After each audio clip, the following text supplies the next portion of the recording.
Hi, this is Sharon Smoot, and today I'm going to be answering the question, who pays the real estate commission? So typically in Georgia, the seller pays the real estate commission.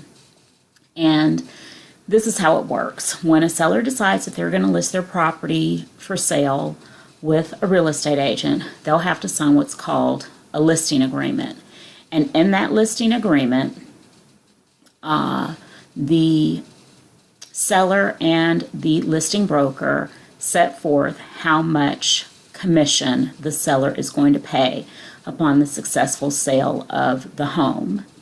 And once the seller and the listing broker agree on what that commission will be, the listing broker must disclose to the seller how much of that total commission will be split or shared with the selling broker. The selling broker is the buyer's agent or broker. And so, just by way of example, let's say that the listing agent or listing broker and the seller negotiate a 6% commission for the sale of the home. The listing broker might then disclose that 2.5% of that 6% is going to be shared with a selling broker. So, you as the buyer hire a realtor to help you find a home, and more likely than not, you will be required to sign what's called a buyer brokerage agreement. And in that buyer brokerage agreement, the selling broker, your agent, must disclose how much commission they expect to be paid. And let's say that, for sake of this example, that your selling broker wants to be paid 3%. Well, it just so happens that you fall in love with the home that the seller that I referenced has listed for sale, and the commission being offered to a selling broker is 2.5%. What happens to that 0.5%? Who's responsible for paying that? Well, it depends on what your buyer brokerage agreement says. If your buyer brokerage agreement says that the selling broker, your broker, expects to get paid 3%, but you decide to purchase a home where only 2.5% is being offered, you'd be responsible for making up the difference, that 0.5% difference. On the other hand, if your buyer brokerage agreement says that the selling broker that you've hired will accept whatever is being offered by the seller and listing broker as full commission, then you wouldn't have to make up that difference.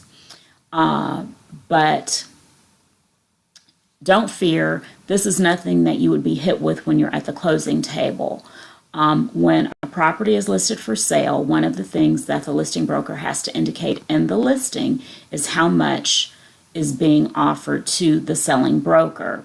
So when you are interviewing agents or when you make the decision to hire a particular agent, one of the things that you can ask them to do is to let you know whenever you express an interest in a property where less than whatever the agreed upon commission in your buyer brokerage agreement is being offered. So if you've signed a buyer brokerage agreement that says that the commission to the selling broker will be 3%, but you decide to make an offer on a property that is 2.5%, and you've asked your agent to let you know that, you would know in advance before you even get to the point of writing an offer that this property that you like is one where less than 3% is being offered.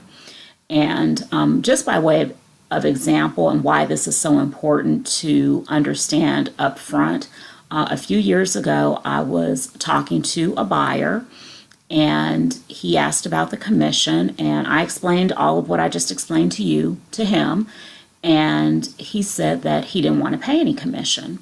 And I told him, you know what, that's not a problem. If you end up interested in a home where less than the 3% the Coldwell banker expects to get paid is being offered, you know that in advance, and you can decide accordingly whether you want to move forward with viewing the property and making an offer on it. And he was like, no, you're not understanding me. I don't want to pay a commission, and I want to mark through this provision in the buyer brokerage agreement. Well, I had to say, hold up.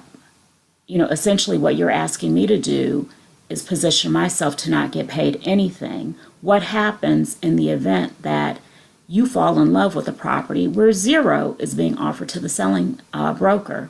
That means that Coldwell banker and I wouldn't receive anything, and that's just not going to happen. That's not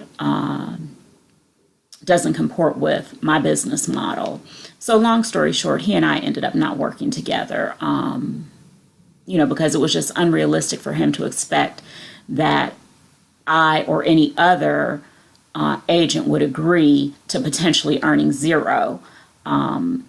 So anyway, that's it for now. If you have any questions about how the commission works or about anything else pertaining to buying or selling real estate in the metro Atlanta area, feel free to give me a call at 678-446-5925, or you can post your questions in the comments below.